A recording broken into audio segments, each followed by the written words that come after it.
মহাজন তো জরিমানা দিবে না, নিজস্ব জরিমানা জমা দিতে হবে, তো দিব, আর না দিতে বললে নাই, নিজের কামাই লস। জিজ্ঞাসা করার আগে তো আমার গাড়ি ভেঙে গেছে ভাই। ওনারা ডাইরেক্ট আসছে, তারটা ছিঁড়ে দিছে, আমি আর কি ভুক্তভোগী আর কি। তার সব সিরিয়াল আছে, গ্লাসটা ভেঙে গেছে। গ্লাসটার দাম হলো 2000 টাকা। তারপরে এই যে তার সিসে ঠিক করতে পারতাছি না। গাড়ি আমার নিজেরই, টাকাই নিয়ে দিব।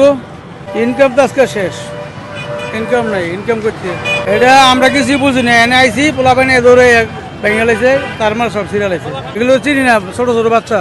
জিজ্ঞাসা করার আগে তো আমার গাড়ি ভেঙে গেছে ভাই। পুলিশ আইছিল, পুলিশ চলে গেছে ওইদিকে।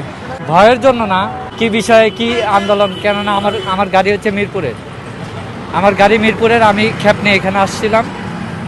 হয়তো আমি এই উত্তর বাড্ডা এখানে গাড়ি রিটার্ন নিতে নিছি, সেই ক্ষেত্রে আইসা ওনারা তার ছেড়ে দিছে। আমি এই বিষয়ে কোনো জিজ্ঞাসা করা ওনারা কোনো এও দেয় নাই, কোনো সুযোগও দেয় না।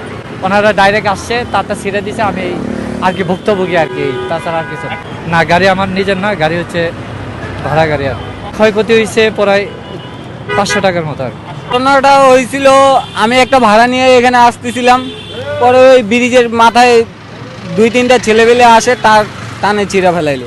কিছু বলে না, আইয়া তার ছিঁড়া ফেলাইলো, তারাও কিছু কয় নাই। তা আমি বললে কি করব, বলছিলাম, বললো যে আন্দোলন করতেছি আমরা, তোমরা কেন বাইরে এসো, আমরা আন্দোলন করতেছি, তোমরা গাড়ি চালাচ্ছ কেন।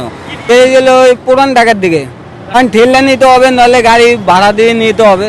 না, ভাড়া চালাই 450 টাকা। এখন এটা গ্যারেজে নিয়ে যাব, মহাজনকে বলবো, আর মহাজন যদি বলে যে জমা দিতে হবে তো দিব, আর না দিতে বললে নাই, নিজের কামাই লস। অন কি করবো, আর পরিস্থিতি শিকার আমরা, অন্য কোনো কাজের লাইন নাই ভাই, পড়ালেখা জানা নাই, কি করবো আর কাজ। আমরা যাচ্ছি ভাই, হঠাৎ করে 3-4 জন এসে আমাদের গাড়ি ধরে টার্মাস ছেড়ে দিল। আমি তার কেন শিখতেছেন, বলছে আজকে নাকি ওদের ছিল মানববন্ধন। ওরা যে মানববন্ধন করছে আমরা তো জানি না যে ওরা মানববন্ধন করছে। ওই পেট্রোল লেভেলে আসে, হঠাৎ করে তার দুটো ছিঁড়ে দিয়েছে। ওগুলো বলে না, শুধু টার্মাস ছিঁড়ে দিয়ে চলে গেছে। মানে ক্ষয়ক্ষতি, এখন এই গাড়ি আমার হলো যাত্রা বাড়ির, আমি কীভাবে গাড়িটা নিয়ে যাবো এত দূর। টার্মাস সব ছিঁড়ে দিয়ে, আমার মিটার ছিল, আমার মিটারটাও নিয়ে গেছে। না, আমার ভাড়া গাড়ি কীভাবে নিয়ে যায় এটা চিন্তা করতেছি। টার্মাস জোয়ার কিছু কাজ হচ্ছে না, এখন টানে নিয়ে যেতে হবে গাড়ি। মহাজন তো জরিমানা দিবে না, নিজস্ব জরিমানা।